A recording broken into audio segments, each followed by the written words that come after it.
अब हम लोग देखेंगे कि कमेंट क्या होता है, कैसे करते हैं और क्यों करते हैं।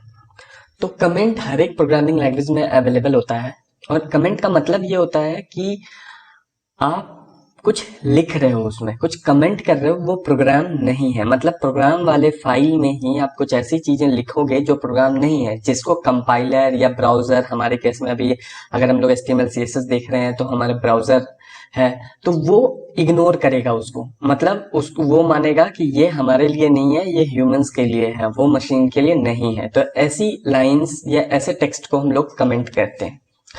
अब ये कैसे करते हैं CSS में, सबसे पहले ये देखते हैं। तो CSS में कमेंट करने का तरीका ये है, आप क्या करोगे कि एक स्लैश और उसके बाद स्टार लगा देना है। उसके बाद आप कुछ भी लिख सकते हो यहाँ पे, जैसे मैंने यहाँ पे लिख दिया कमेंट, फिर स्टार लगाना है और फिर स्लैश से बंद कर देना है।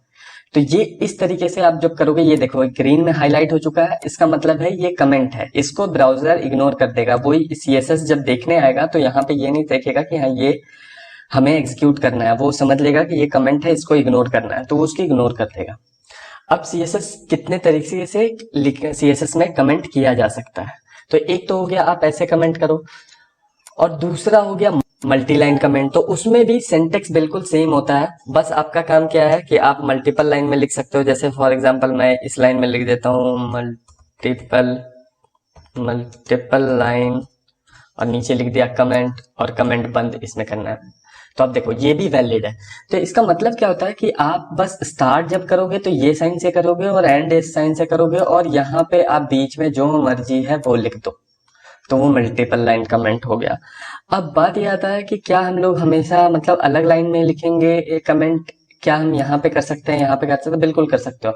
आप जहां पे भी ये स्टार्ट और एंड कर दोगे वहां पे वो चीज इग्नोर कर दिया जाएगा। फॉर एग्जांपल अगर मैं यहाँ पे अगर लिखना चाहूँ, मुझे कुछ बताना है इसके बारे में, ठीक है, कि हमने कलर ब्लू किया, तो मैंने यहाँ लिख दिया कलर ब्लू, ठीक है, और इसको मैंने ऐसे कर दिया। तो अब ये भी कमेंट ही हो गया, देखो ये भी ग्रीन हो गया।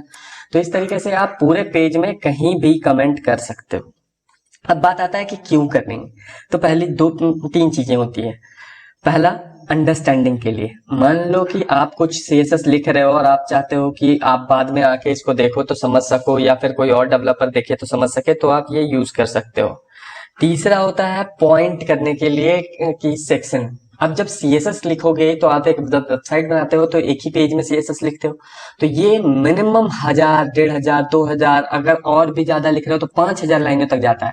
अब बात यह है कि आपने एक बार में तो लिख दिया है, पर जब एडिट करने आओगे तो आपको पता ही नहीं चलेगा कि आपने कहाँ लिखा और क्या किया। तो उसके लिए हम लोग क्या करते हैं, कमेंट कर देते हैं, जिससे हम उसी को सर्च कर सकते हैं। फॉर एग्जाम्पल मैं आपको यहाँ पे बता रहा हूँ कि मान लो मैंने H1 को किया था, ठीक है, तो मैं यहाँ पे दे दूंगा, मान लो कोई सेक्शन है, ठीक है, हेडर है हमारे वेबसाइट में, तो मैं यहाँ पे क्या करूंगा, यहाँ पे लिख दूंगा हेडर CSS स्टार, ठीक है, और यहाँ पे लिख दूंगा मैं जहां पे एंड हुआ, मान लो हमारा हेडर का CSS यहाँ पे एंड हो गया, तो यहाँ पे मैं लिख दूंगा हेडर CSS एंड। तो क्या होगा, जो भी बंदा आएगा या आप ही आओगे दोबारा, तो आपको पता होगा कि आपने सेक्शन बाई सेक्शन बना रखा है ऐसा। तो आप क्या करोगे, सब कुछ नहीं पढ़ने की कोशिश करोगे, आप डायरेक्ट आओगे और ढूंढोगे हेडर के लिए मैंने कहाँ पे किया था। तो जहां से आपका स्टार्ट हुआ एंड हुआ, इसी के बीच में आपको मिल जाएगा वो कोड, या आपको जो चेंज करना है या कुछ ऐड करना है तो इस तरीके से आप रख सकते हो अपने कोड को कमेंट करके।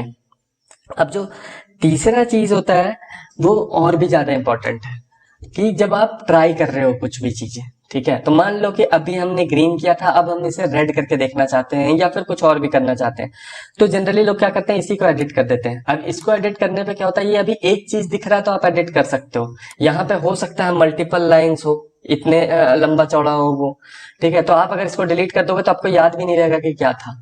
तो उससे बेटर क्या होता है कि आप इसको कमेंट कर दो, ये कोड को ही कमेंट कर दो आप, ठीक है। तो कोड को कमेंट कर दिया, यहाँ पे मैंने क्लोज, यहाँ पे स्टार्ट और क्लोज कर दिया। अब ये कोड कमेंट हो गया, तो अब क्या हुआ कि ये यूज नहीं हो रहा होगा। अब हम लोग क्या करेंगे कि इसको कॉपी करके नीचे में जो मर्जी होगा वो ट्राई कर लेंगे। मान लो अगर हमें ब्राउन ट्राई करना है तो हम यहाँ पे ब्राउन ट्राई कर लेंगे, और अगर अब ये देखो ब्राउन, अब क्या होगा, इससे फायदा ये होता है कि अगर मान लो ब्राउन अच्छा नहीं लगा, फिर से हमें ग्रीन पे जाना है, तो इसे क्या करना है, इसको हटा देना है और इसको जाके अनकमेंट कर देना है। यहाँ पे देखो ये अनकमेंट हो गया तो ये फिर से आ जाएगा। मतलब कोड रखने के लिए, पुराने कोडों को रखने के लिए भी आप कमेंट कर सकते हो कि बाद में अगर हमें जरूरत पड़ा तो यूज करेंगे।